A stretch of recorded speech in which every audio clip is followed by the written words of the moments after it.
Untuk video kali ini kita akan tengok subtopik refraction of light ataupun pembiasan cahaya dalam bab 6 light and optic. Apa yang dimaksudkan dengan pembiasan cahaya?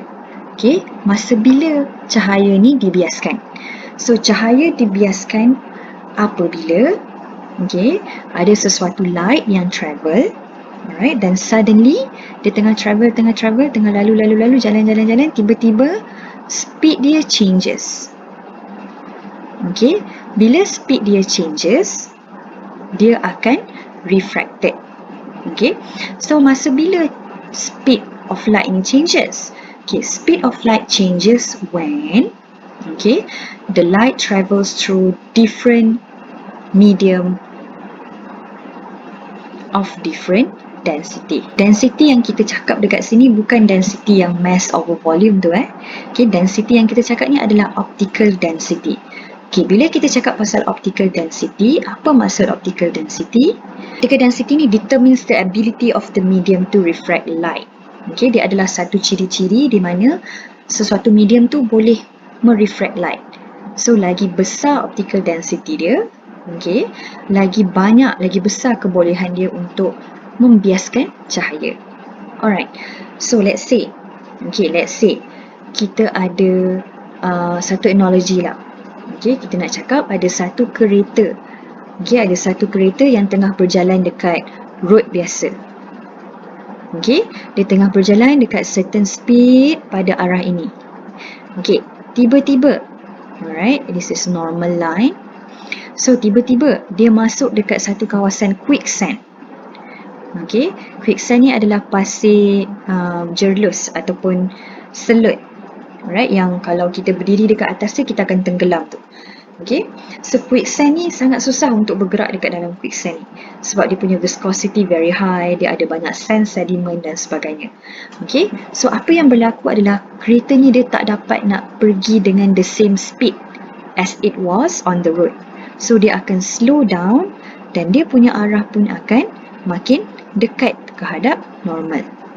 Alright, bila dia makin dekat ke arah normal dan dia makin slow dekat dalam quicksand ni, bila dia keluar daripada quicksand ni, dia akan dapati bahawa speed dia akan kembali laju macam asal. Alright, so macam itulah analoginya dengan light.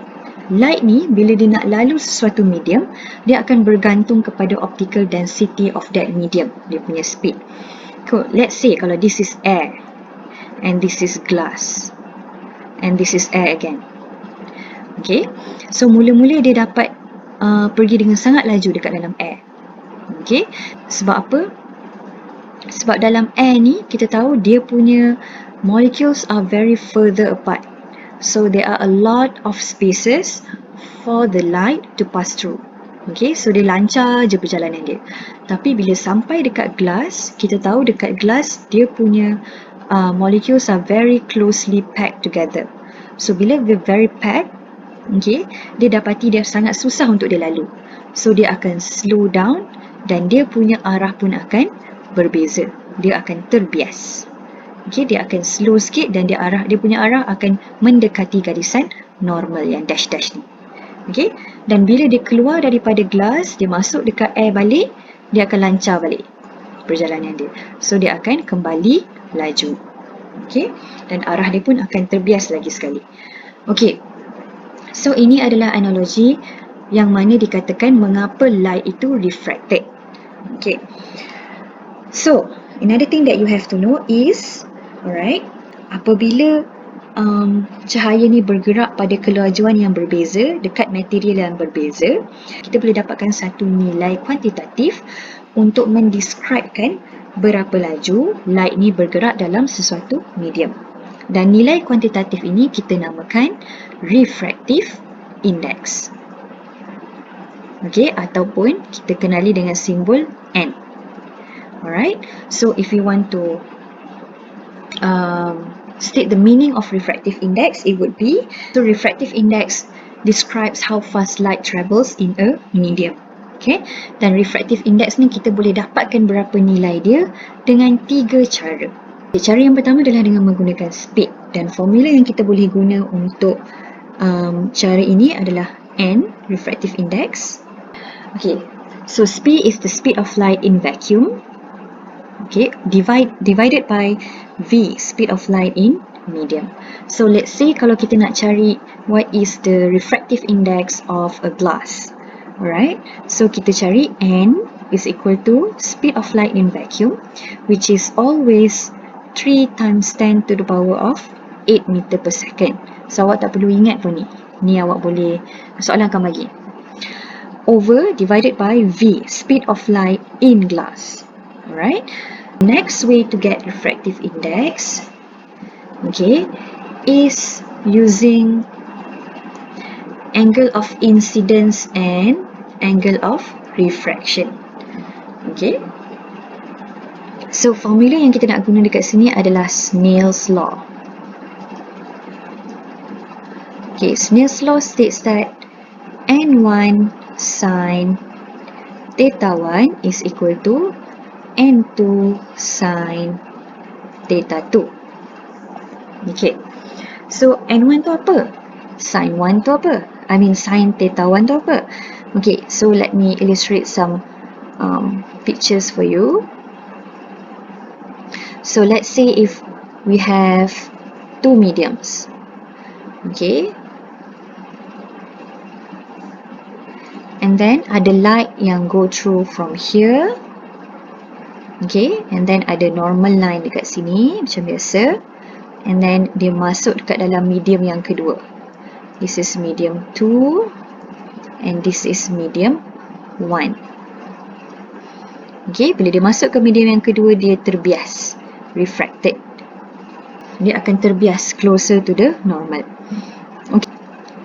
So apa yang dimaksudkan dengan N1 adalah refractive index of medium 1. Okay, N2 pula adalah refractive index of medium 2. So we know that both these mediums have different refractive index. That's why dia terbias. Okay, theta tu apa pula? Okay, kalau kita pilih medium 1 sebagai N1, maksudnya theta 1 tu adalah angle of incidence. Ingat, angle of incidence adalah daripada incident ray dan normal. So dia mesti antara dua ni. So this is I ataupun theta 1. Okay, macam mana pula dengan theta 2? Okay, theta 2 pula bawah ni. Okay, sini adalah refracted ray. Okay, dan refracted angle adalah daripada refracted ray dan normal. So it will be somewhere here. Okay, so this is theta 2 ataupun R, refracted ray. Okay, so menggunakan formula ini kita boleh dapatkan macam-macam nilai. Kita boleh dapatkan nilai refractive index, kita boleh dapatkan nilai angle. Okay, jom kita tengok beberapa soalan yang berkaitan dengan Snell's law. Calculate the angle of incidence and the angle of refraction. Okay, so before calculating, kita kena tahu dulu which one is the angle of incidence and which one is the angle of refraction. You have to label the diagram. Okay, so kalau kita tengok, the light ray passes from air to diamond. So this is incident ray and this is refracted ray. Okay, kita tahu incident ray ni dia pass through the air. Okay, bila sampai dekat air, kita ada nampak satu normal line. Dan the angle between the incident ray and the normal line is the I. Okay, so settle satu. Refracted ray pula, yang mana, refracted angle pula, yang mana satu refracted angle. Okay, we know that this is the refracted ray. Okay, and then kita nampak ada satu normal line. Angle of refraction ialah angle between refracted ray and the normal line. So the angle is not here.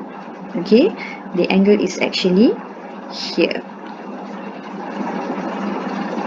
Okay, so this is the R. Alright, so macam mana kita nak dapatkan angle tu? Kita tahu sini ke sini adalah 90. So angle of refraction adalah 90 minus 75. Okay, which is Okay, R. Okay, angle of refraction. So sekarang ni, the next question yang dia nak adalah calculate the refractive index of, which is N1 sin theta 1 is equal to N2 sin theta 2. Okay, so which one yang kita nak assign as N1 theta 1 dan which one yang kita nak assign as N2 theta 2? Apa yang kita boleh buat ialah kita boleh assign the first one, okay, kita boleh assign dekat air, and the second one kita boleh assign dekat bahagian diamond. Okay, okay, so N1 dekat sini, okay, adalah refractive index of air. So kita tahu refractive index of air and vacuum adalah 1. So this is what you have to remember. Air and vacuum is always 1, right? So 1 sin, okay, theta 1. So theta 1 is actually the incident angle. Okay, so yang kita dah dapat tadi, incident angle is 45 equal to, okay, N2 is the refractive index of diamond, which is what we want to find. Okay, so N2 sin theta 2. So theta 2 in this case is the refractive angle, refracted angle. So kita dah jumpa tadi refractive angle dia adalah 15 degree. So kita masuk je dekat situ. Okay, so kita nak dapatkan N2. So N2 is equal to, okay, 1 ni kita boleh ignore sebab sama je, kalau tak tulis pun sama je. Sin 45 over sin 15. Okay, value of refractive index of diamond is 2.73. Okay, note that refractive index doesn't have any unit, right? Okay, so untuk soalan yang ini dia dah bagi refractive index of glass, alright, and C is equal to 3 times 10 to the power of 3 times 10 to the power of 8. Okay, so this is the N and this is the C. Okay, so macam biasa kita tengok apa yang sesuai untuk kita buat soalan A. Soalan A tanya calculate the angle of refraction. So calculate the angle of refraction is right here. Okay, so kita tengok dia bagi angle, dia bagi refractive index, so kita tahu kita kena guna Snell's law. So N1 sin theta 1 is equal to N2 sin theta 2. Okay, which one yang kita nak assign N1 as sin theta 1, yang which one yang kita nak assign as N2 sin theta 2? So, since ray bergerak daripada glass to air, okay, kita akan assignkan the first part of the equation here in the glass part. So N1 sin theta 1. Lepas tu the second part of the equation, N2 sin theta 2, kita akan pergi dekat air. Okay, so N2 sin theta 2. Okay, okay, N1 tu apa? N1 tu adalah refractive index of glass, which dia dah bagi. So 1.51 sin, okay, theta 1 tu apa? Theta 1 hanyalah, okay, angle of incidence. So I is equal to theta 1, which is equal to 25 degree. Okay, N2 pula apa? N2 adalah index of refraction in air. So like I said before, ingat kalau index of refraction of air or vacuum, the value will always be 1. Okay, sin theta 2. So theta 2 adalah angle of refraction, which is what we want to find. So sekarang ni apa yang kita nak buat? Kita kena dapatkan nilai theta 2. Okay, cara untuk dapatkan nilai theta 2 ialah boleh plug in this value into the calculator first. Okay, 0.638, okay, equal to sin theta 2. Okay, so theta 2 adalah, kita nak dapatkan theta 2, so sin ni bila kita bawa sana dia mesti menjadi sin negative 1. Okay, 0.638. Okay, so kita masuk dalam calculator, shift sin 0.638. Okay, kita akan dapat nilai dia sama dengan 39.64 degree. Okay, Next, B. Dia suruh cari speed of light in glass. So, kita tahu kalau dia tanya speed, kita mesti guna formula N is equal to C over V. So, C is the speed of light in vacuum. So, kita dah tahu dah 3 times 10 to the power of 8 meter per second over, okay, V adalah apa yang kita nak cari, right? Speed of light in glass. N pula adalah refractive index of glass, which is what we have known, okay, which is 1.51. So V is equal to 3 times 10 to the power of 8 meter per second over 1.51. So kita akan dapat jawapan dia sama dengan 1.99 times 10 to the power of 8 meter per second. Okay, so that is for question number 2. Okay, cara yang ketiga pula adalah dengan menggunakan depth, okay, ataupun kedalaman. Okay, so have you noticed kalau kita tengok for example duit shilling, okay, di dalam gelas yang penuh dengan air, kita akan dapati bahawa image duit shilling tu kelihatan lebih cetek daripada kedudukan sebenar dia. Okay, a glass of water, dan kita ada duit shilling. So actually duit shilling tu dekat sini, okay, tapi it appeared to be somewhere here. Okay, kita namakan image. Okay, dan ini adalah object. Object is the real thing. Okay, image adalah gambaran yang kita nampak disebabkan oleh pembiasan cahaya. Alright, so what you have to know is the distance from the surface of water to the image kita namakan sebagai, okay, apparent depth. Okay, ataupun dalam bahasa Melayunya kedalaman ketara. Distance between the surface of the water to the object, okay, kita namakan pula real depth ataupun kedalaman sebenar. Okay, dan kita boleh buat satu formula from these two information.